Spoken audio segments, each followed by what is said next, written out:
Rising inflation is not a fact. It's not a fact. I was watching a video from a guy, and I won't say who this guy was, but he says he's an economist, and he says it's a fact inflation is going to come. I just sit there and I just cringe at the idea, the level of arrogance of saying anything is a fact for future, especially when it comes to economics. This isn't gravity, man. It's weird to me. So, as I was showering and shaving, I said, it occurred to me, let's look at Japanese housing prices, shall we? To go and see if the amount of government debt versus GDP is so high and the printing press is on so heavily, then wouldn't we see huge inflation in housing prices and other sorts of goods in Japan? Because inflation, frankly, is a couple things, man. Housing prices are the biggest one most people have to contend with. That's a fact. Now, the nice thing about housing prices is that once you already have a house, you don't really care that much. Yes, your property taxes will go up. I grant you that. But if you live in a low property tax state, just not that big of a deal. By the way, if you have a $200,000 house and property taxes are 1%, that's $2,000. All right, so if property taxes go up, 5%, which they won't, but let's just say they did. That's $100 a year. All right, that's not the same as the increase in housing itself. Once you're in a home, the housing prices increases are just not that big of a deal. It's just not, because you already bought the shelter. All right, buddy. Trying to do a video here, big man. Food prices, on the other hand, are a big deal for sure, because you have to consume food on a regular basis, and food is perishable. Your house is essentially not. Now, I get the lumber to put a new, to do a piece of plywood on your roof and all that stuff. I get all that, but at the end of the day, your shelter is not perishable by and large. Food is, so you got to keep buying food. That's a fact. To fill your tank up with gasoline. Well, if you're not driving around that much because you're locked down for the rest of your life, it's probably not that big of a deal, but still, be it as it is. The price of gasoline is contingent for sure. The big one, of course, is energy. And now with Sniffy Joe banning fracking, idiotic. Literally, that would be the biggest inflation that concerns me is energy, which is just mind-bogglingly idiotic and actually evil because people get hurt, the people who can least afford it. The tax on energy via inflation is a regressive tax. It hurts poor people more than it hurts wealthy people, that's for sure. But there's, that's government creating scarcity. It's not too much dollars chasing too few goods. It's government creating scarcity, which is what ultimately causes inflation. I'm telling you right now, man. It's not rocket science, dude. So anyway, we got housing, got food, energy. I'm trying to think what else. College, who cares? Look, man, at the end of the day, college is doomed. There's no other way around that. Easy fixes to college. You got to go out. Let's see if he wants to go out again. Puppy, but by goodness, he's high maintenance.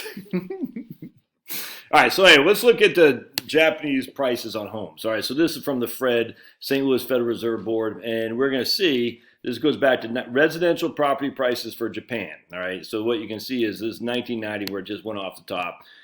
What's our starting point? Index is 100. All right, so we're starting at 100 in 2010.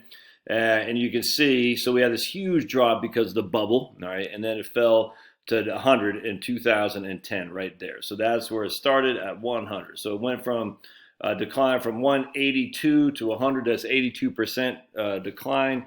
And it's gone from 100 to what? 113. 13% increasing residential property prices in Japan for the last 10 years. 13% total, by the way, not compounded, total.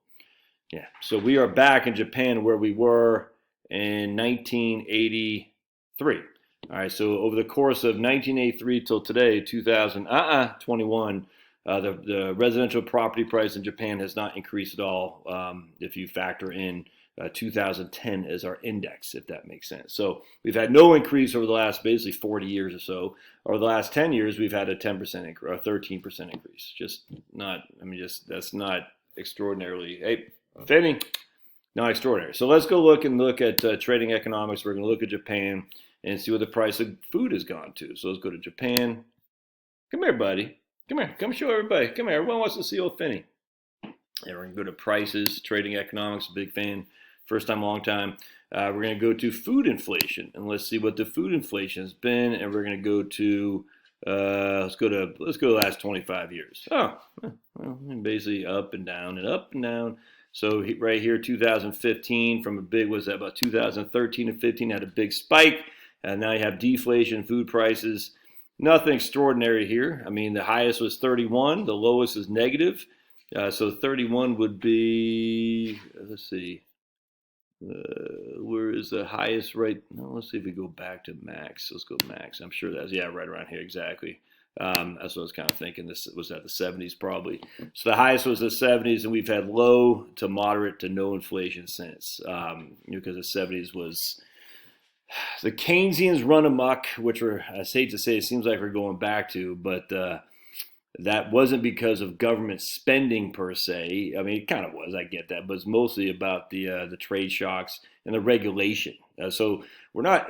The regulation is what causes scarcity, which is what causes inflation. It's not the spending per se. How do we know that? Because the GDP in Japan. Well, let's take a look. How do we know it was easy? How do we know it's not the government spending? Because we look at debt to GDP. Japan, number one right there. Japan, debt to GDP. Go to US of A, number 2 right there. So number 4, debt to GDP is not what causes inflation. Inflation is caused by a government policy. There's just no two ways around that. Isn't that interesting though that Japan's got negative interest rates or negative inflation, negative 1.2. U.S. has 1.4% inflation, and we have a high debt to GDP as well. Italy's got negative inflation, negative 0.2. Singapore's got negative inflation, even though they all have high debt to GDP. I haven't looked at this, so let's take a look. Oh, look at that. Low debt to GDP is Russia with a 4.9% inflation, Saudi Arabia with a 5.3% inflation, Venezuela with a 1.8% inflation. So you can see that having a low debt to GDP in Chile, 3% inflation. Taiwan, low debt to GDP inflation. Nigeria, inflation. Did I see Egypt on here? I thought I did.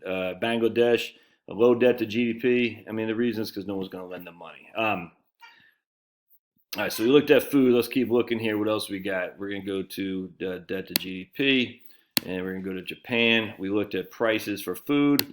We're going to look at prices for, can we look at energy on here? Prices, export prices, housing inflation rate. Inflation, I'm not sure. Maybe we can't see prices on here. Consumer price index.